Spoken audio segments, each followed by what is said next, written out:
Hello, everyone, and welcome to another episode of the Wise Decision Maker Show, where we help you make the wisest and most profitable decisions. My name is Dr. Gleb Tsipursky. I'm the CEO of Disaster Avoidance Experts, the future of work consultancy that sponsors the Wise Decision Maker Show. And today we'll talk about mentoring and how it interacts with flexible schedules. Now, there's been extensive research showing that there are some serious challenges with mentoring in remote work. Employee mentoring has taken a hit as remote and hybrid work has become more popular. So, work from home research shows that on-site workers spend more time in mentoring than remote workers. So, those who come to the office spend 40 more minutes per week on mentoring, 25 more minutes per week on training, and 15 more minutes per week on professional development. And there's been other research, for example, a Fortune 500 company showing that if you are co-located with your team, the research has been in a Fortune 500 company that had two separate buildings, and that was already before the pandemic. And it had some team members who were in the same building and had some team members on the same team who were in different buildings. So people in the same building who are in the same team received quite a bit more mentoring than those who were in different buildings on the same team. And that was definitely a big gap. It was something like 25% gap. And that gap narrowed to 8% when everyone went to remote work during the pandemic, which meant that people who were previously started off in person, they still received more mentoring even though they were remote compared to people who started off distant from each other in different buildings and they went to fully remote work. So that is definitely an issue in terms of mentoring. And we need to acknowledge that that's a serious problem with remote work.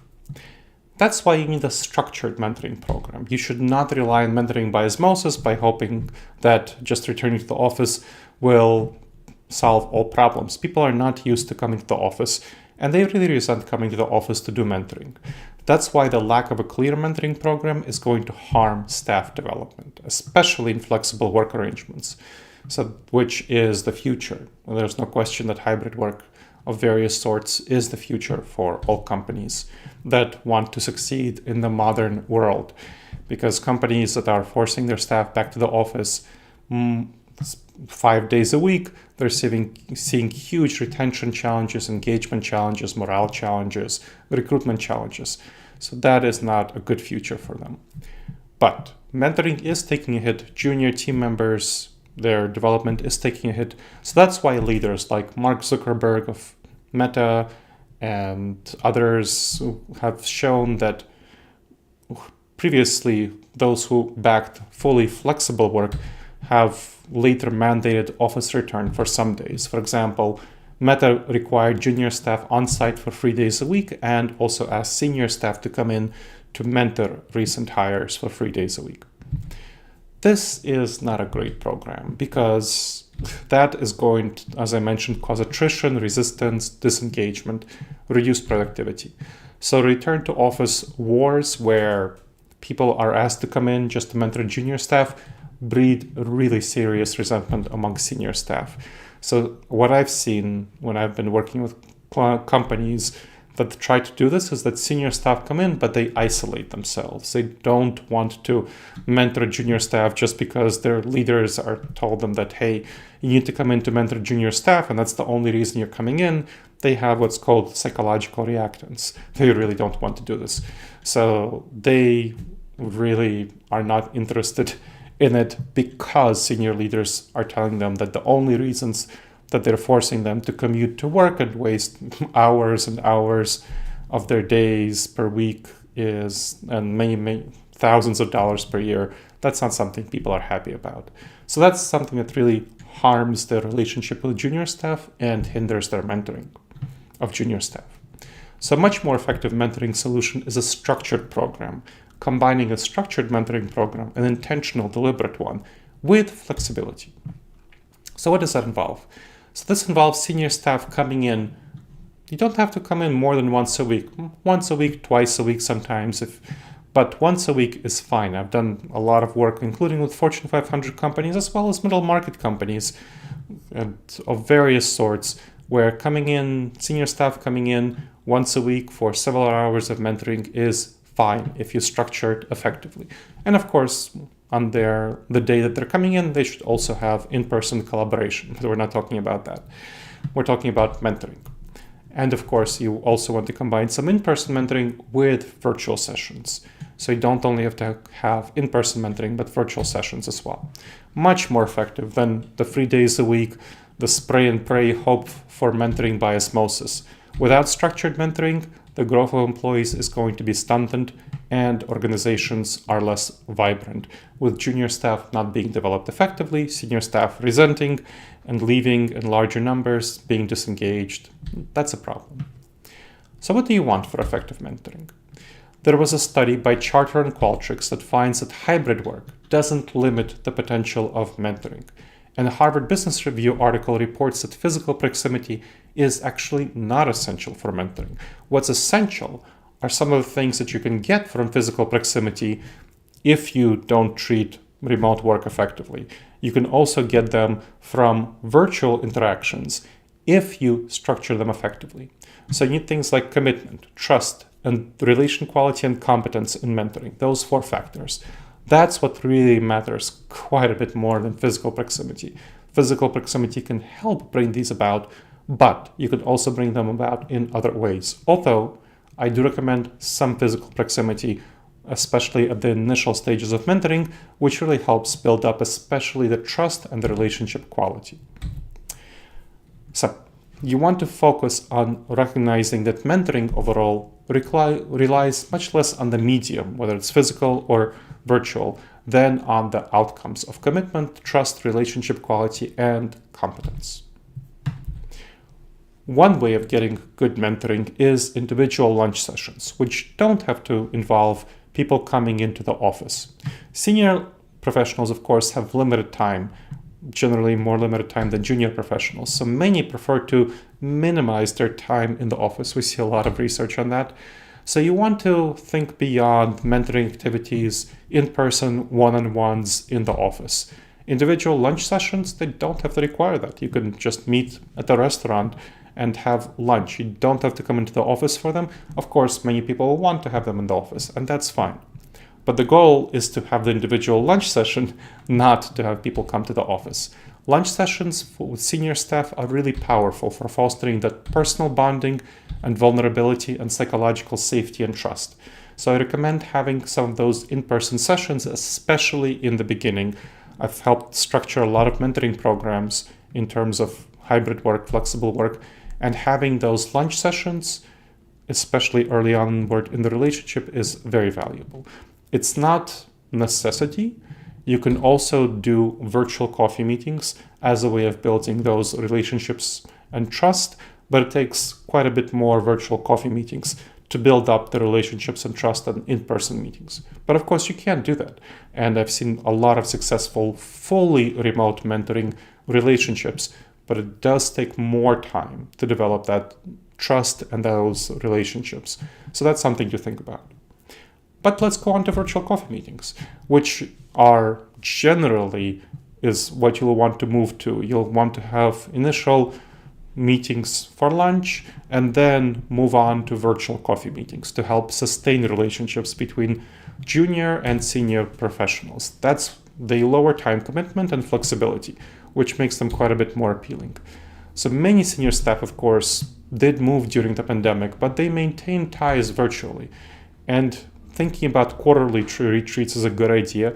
If they can come in for quarterly retreats, that's another opportunity to start their relationship with junior folks and then move on to virtual coffee meetings. So continue mentoring through those virtual meetings. But again, you can also start with fully remote virtual coffee meetings. It does take more time and effort. Now, you want to have regular mentor-mentee check-ins. They are vital for successful mentoring relationships. So the Charter and Qualtrics research shows that 51% of very successful mentors meet once a week or more, compared to 37% for somewhat successful mentors. So you want to make regular time for meetings, whether in person or virtual. But it doesn't have to be just focused solely on mentoring intensely. You can also have other forms of meetings, and I'll talk about them in a bit. But you do want to have those virtual meetings or in-person meetings once a week.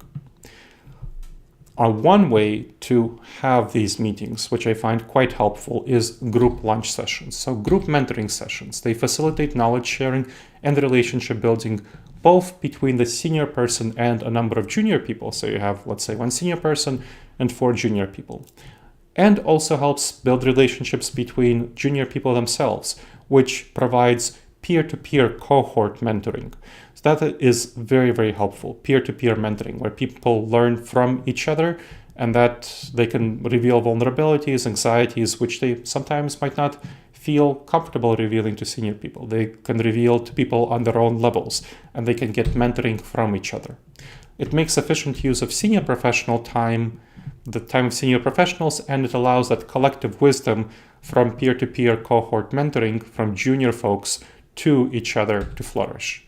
And it helps cross-pollinate ideas because different junior people will have different ideas, and they sometimes give the good ideas that senior people aren't thinking about because they have good out-of-the-box ideas that are different because they're fresher. And so that peer-based collaborative learning is going to be very valuable. And so you want to also ease the burden on senior staff if you have 1 senior person and 4 junior people engage in a group mentoring session. So you want to start in person, those group lunch sessions, and then you can transition to remote as trust develops to virtual coffee sessions for 1 senior person and several junior people at the same time. But you definitely want to have those one-on-one relationships with a senior person, and you can also separately have with different senior person or the same senior person group meetings. In person at first, group lunch sessions, or at the quarterly retreats where you have that group meeting and you create those bonds, and then moving on to remote meetings. And of course, it will be best to occasionally have some in-person meetings to reinforce those relationships that are cultivated and maintained remotely. Another thing that you want to think about is co-working sessions. So I said that you don't have to spend all the time that you're meeting intensely on mentoring. Another really good activity is to work next to each other. That's, again, I mentioned that the Qualtrics and study and charter study that showed that once a week check-ins are really helpful, but you can have them from co-working together, not only through one-on-one, more intense mentoring meetings, which you don't need to do more than once a month. So I recommend doing once a month the more intense one-on-one meeting, whether it's in person or remote, once a month group lunch session or group virtual coffee meeting session, and then the rest of the weeks having co-working sessions where you work on your individual tasks, but you work next to each other so that the junior people can ask senior people questions when they have questions. And of course, it also helps build the relationships because you can chat briefly and so on. But you are not wasting nearly as much time of the senior person because they are working on their tasks and the junior person is working on their tasks. So co-working sessions are great for that because they junior people and senior people gather to collaborate in a shared space. And again, you could have one-on-one meeting collaborative sessions, or you could have one to several. So again, 1 senior person and 4 junior people co-working next to each other. So that will, in those cases, there will generally be more questions from junior people, and senior people will end up spending somewhat more of their time answering them. But the benefit is that they get the answers and all the junior people get the answers. It's not only one junior person. So you have a lot of learning happening at the same time. And these sessions are great for knowledge sharing and mutual support. They foster collaboration and idea development, and they enable immediate feedback and real-time adjustments. They help spark creativity and spontaneity. So there's a lot of benefits around these co-working sessions. Now, you don't have to have them in person. That's key. I recommend starting them in person. So you work next to each other if possible. Of course, if you're located distantly, it's not possible, and you can just start them remotely. What you can do is have them remotely. You just sign on to a video conference call. You turn your microphone off. You leave your video on if you're comfortable. If not, you can turn it off, and you just work on your tasks. But when junior people have questions, they can turn on their microphone and ask, and you leave the speakers on, and you turn on your microphone and ask, and then the senior person can answer those questions. It's not as good as working next to each other in terms of relationship building, but it does do some of the effect of relationship building, and it certainly does the same benefit in terms of answering questions and knowledge sharing. So they're flexible, they can be done from anywhere, that's a big benefit. So these sessions remove geographical boundaries and allow for diverse perspectives. So you have some senior people who are not located close by, you can bring them in for virtual co-working sessions to get their wisdom to the junior people. So they don't require, although they benefit from initial in-person trust building. That's a really flexible tool for teams with fully remote members, so keep that in mind.